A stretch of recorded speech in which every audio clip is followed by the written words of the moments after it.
This is a simple physics demonstration that can show how a fuse can protect from a circuit being overloaded with too much current. So I've got a thin piece of wire acting as my fuse, connected initially to one light bulb. Adding a second bulb in parallel doubles the current and is enough to make the fuse wire start to glow. Adding a third bulb in parallel increases the current enough to melt the fuse wire, and then the circuit is switched off, as would happen with a normal fuse.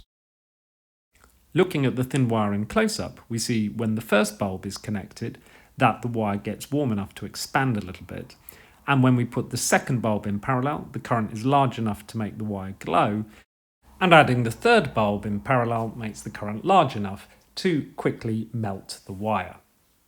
If you want to set up this demonstration, I found that 36 SWG nichrome wire in a component holder works really well for the fuse, using a 12 volt low voltage power supply and 12 volt bulbs that are around 20 watts.